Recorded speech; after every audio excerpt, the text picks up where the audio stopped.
de la doctora María Fernanda Sánchez Díaz, que es la desaparición forzada en México ante el Comité de Naciones Unidas. Es licenciada en Derecho, maestra en Derecho y doctora en Derecho por la Universidad Nacional Autónoma de México. Cuenta con un máster en Protección Internacional de los Derechos Humanos por la Universidad de Alcalá, España. Es miembro del Sistema Nacional de Investigadores del CONACYT y barrista de la Barra Mexicana de Colegio de Abogados, Asociación Civil. Trabajó en la Comisión Nacional de Derechos Humanos, ocupando los cargos de jefa de departamento de Programa de Atención a Víctimas del Delito, así como directora de observancia de la Política Nacional en materia de igualdad entre mujeres y hombres. Posteriormente, laboró en la Procuraduría Federal de la Defensa del Trabajo como directora de consulta y apoyo técnico, así como también fungió como titular de la Unidad de Transparencia. Ha sido catedrática en la licenciatura en Derecho y en el posgrado en Derecho en las especialidades de Derechos Humanos, Género y Derecho, además de impartir cátedra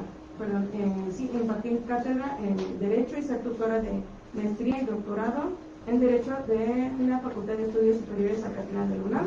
Es autora y coautora de libros y artículos sobre derechos humanos, publicación en México, España, Argentina y Ecuador.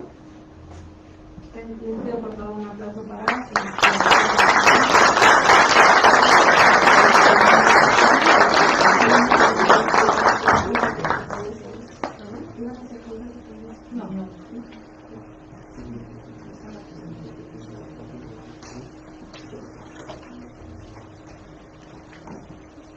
Buenas tardes ya a todos. Gracias por estar aquí. Muchas gracias, doctor Augusto Sánchez. Ya está aquí con un cariño desde hace muchos años. Gracias por la invitación. A la doctora Medellina también, muchísimas gracias. Al doctor David Morales también, a la maestra Nora Borlis, a la doctora Erika Arias por permitirnos este espacio, donde nos estamos reuniendo para discutir un tema que es de suma relevancia y por el cual México no ha logrado avanzar en temas de derechos humanos. Tenemos ya varios años donde se nos ha señalado, incluso a nivel internacional y a nivel interno por organismos no gubernamentales, por la propia Comisión Nacional de Derechos en su momento, respecto a que estamos viviendo una crisis humanitaria en temas de derechos humanos.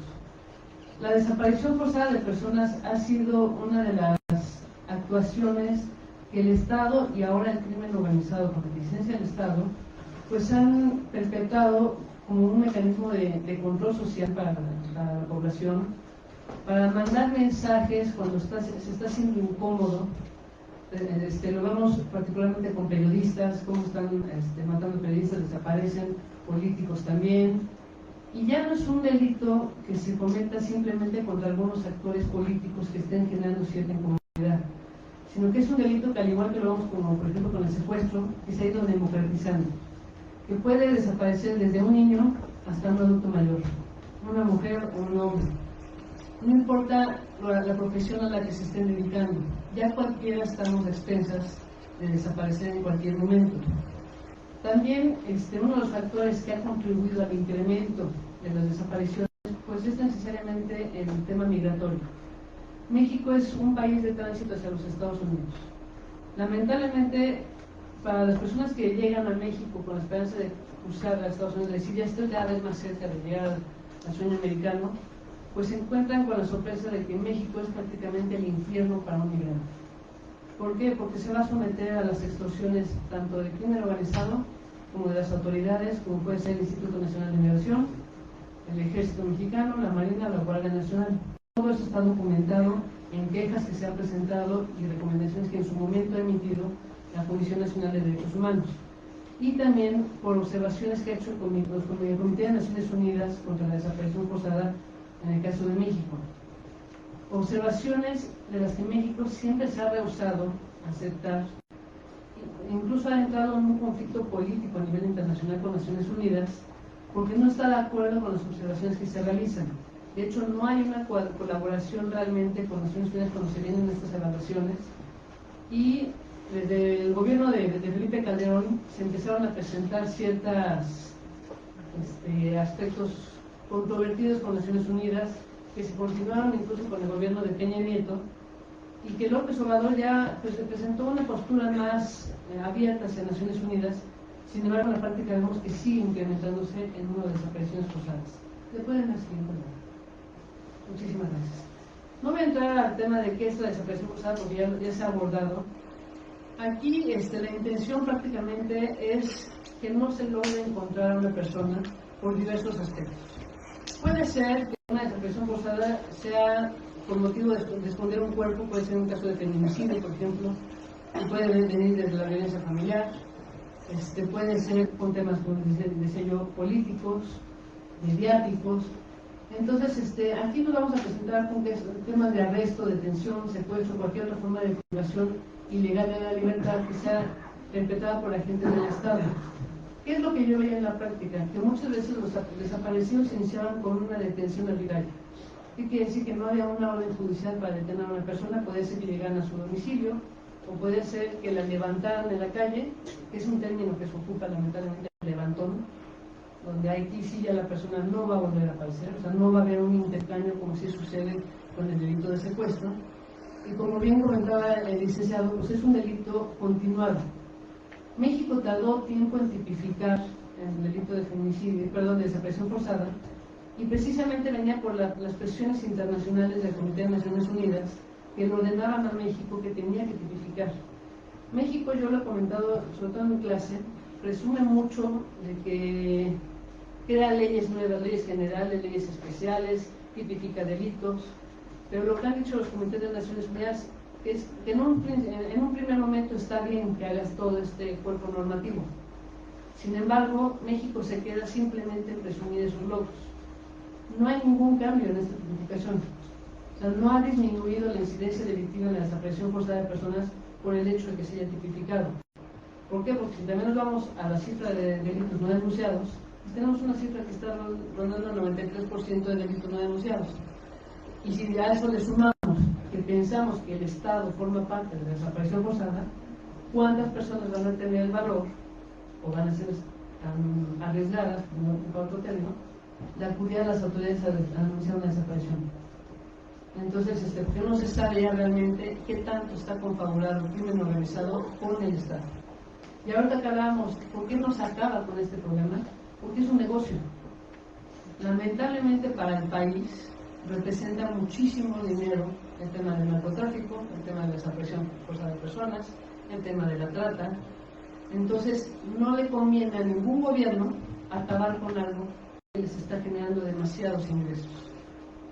¿Ok? Entonces, si nos vamos a la que sigue, por favor. ¿Quiénes son las víctimas aquí? Bueno, ¿quién padece la violencia? Aquí vamos a tener la víctima directa y la víctima indirecta. Víctima directa es quien desaparece, literalmente, y la víctima indirecta tendríamos principalmente a los familiares o amistades que van a buscar a esta persona. Pero ¿qué pasa con todas estas víctimas que no tienen quien busque por ellas? Pensamos principalmente en los migrantes. Los familiares de los migrantes, en algunos casos ya no tienen familiares, porque son víctimas de un desplazamiento forzado. Sin embargo, hay otras víctimas que pueden venir de Centroamérica, de Sudamérica, incluso de África o de Asia, donde sus familias ya no saben en qué parte del mundo se perdieron. Entonces no saben a qué autoridades acudir para buscarlos. ¿Okay? Entonces aquí las ONGs han sido un factor importantísimo. Todo lo que es derechos humanos, ONGs, son los motivadores de todo ese cambio, ¿no? Y en consecuencia también han sido víctimas potenciales y víctimas directas de la desaparición forzada. ¿A qué sigue, por favor? Entonces, no, esta no era la presentación, era otra. Dice desplazamiento forzado, ¿no? Bueno, vamos a seguir.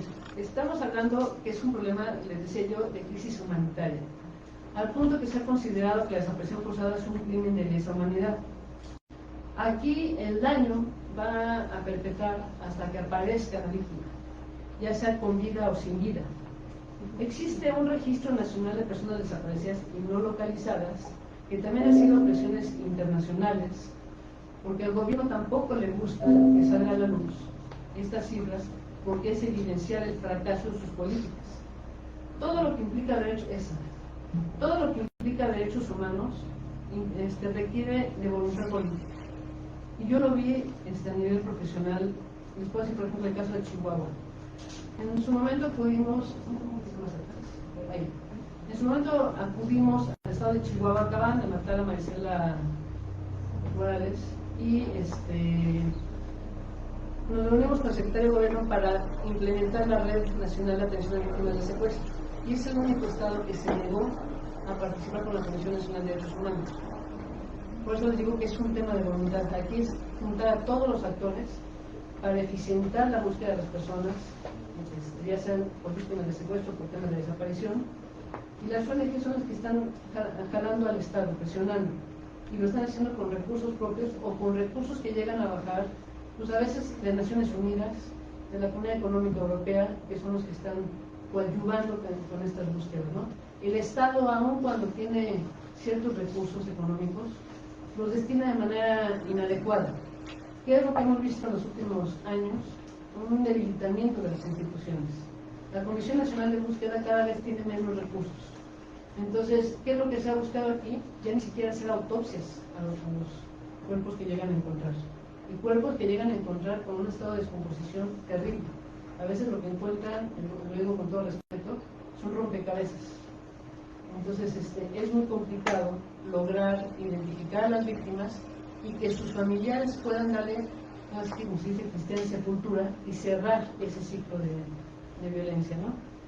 Entonces, aquí este registro nos está diciendo que del año 52 al 2024, al 10 de octubre, tenemos 333.148 personas desaparecidas. Yo les puedo decir que es una cifra muy bajita de la que realmente debe de existir. Si les estoy diciendo que la cifra negra está más o menos en el 93% de delitos no denunciados, en temas de desaparición forzada les puedo decir que ahorita donde escapen pueden encontrar una nueva respuesta. A ese nivel estamos. ¿Okay? ¿A qué sigue, por favor? Estas son las cifras oficiales. Entonces tenemos un 45% de personas desaparecidas. Después, un 5% de personas no localizadas. 4% de personas localizadas sin vida y 46% de personas localizadas con vida. Aquí todavía hay que identificar si estas víctimas incluso fueron víctimas de tortura, etcétera, ¿no? ¿A qué sigue, por favor? ¿Qué es lo que ha dicho el Comité de Naciones Unidas contra la Desaparición Forzada? Normalmente México acepta todas las recomendaciones que le hacen algunos comités. Por ejemplo, el Comité EPU de Naciones Unidas, que es el Comité de Derechos Humanos que hace el examen EPU, es el examen periódico universal. Normalmente México acepta todas. Sin embargo, de ahí que le dé cumplimiento, lo mismo que pasa cada que ratifica algún instrumento, pues sí, o sea, a nivel político, a imagen, queda muy bien el Estado, ¿no?, de que se compromete. Pero ya cuando tiene que implementarlo, es cuando no cumple.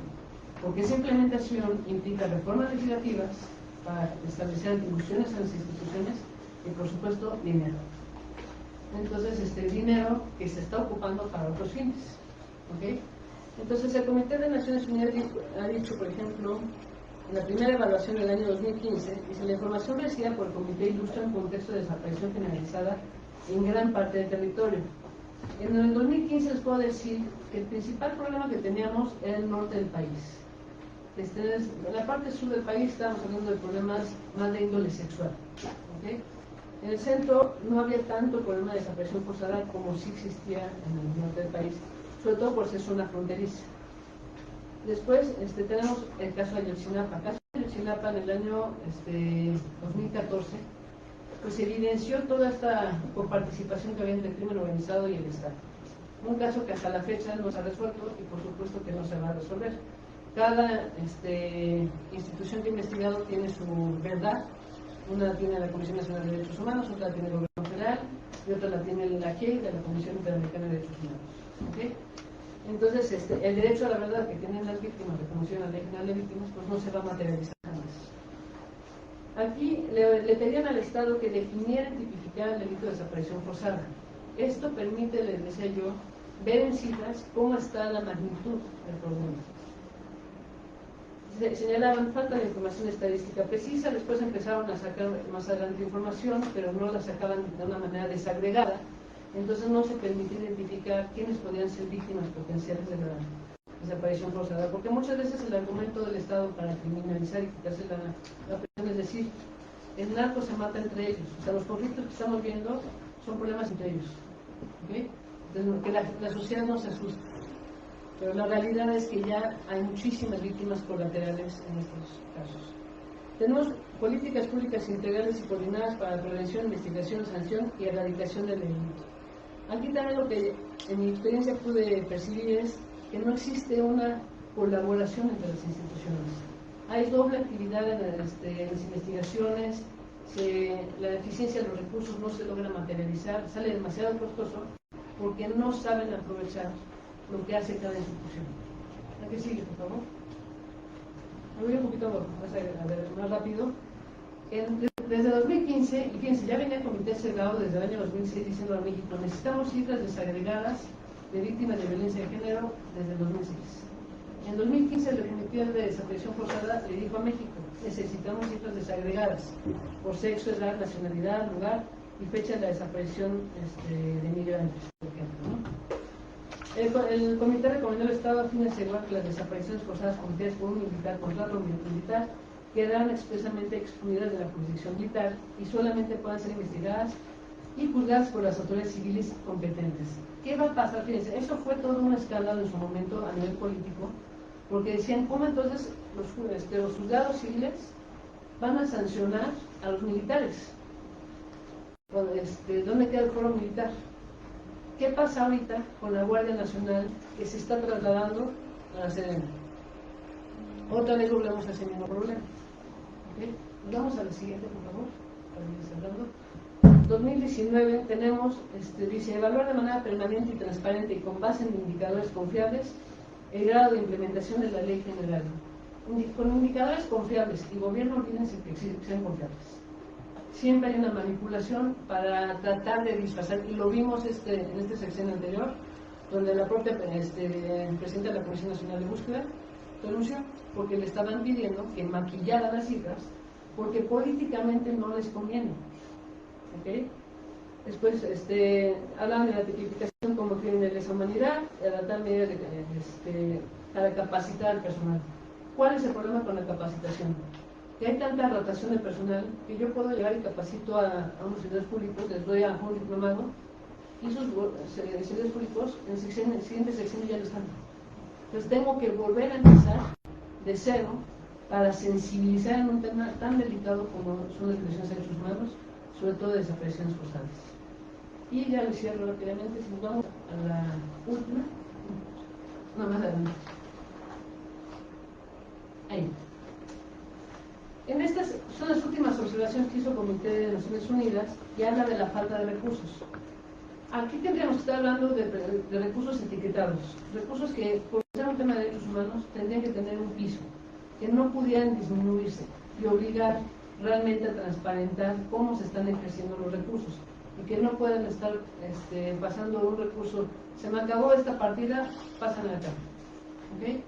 Y no pensar que el Estado puede tomar una posición de decir, pues que sean las madres buscadoras las que sigan buscando, nada más darle las palas, como sucedió en Sonora, ¿no? Entonces, eso habla de la falta de sensibilidad por parte del Estado. Sería toda mi parte, muchísimas gracias.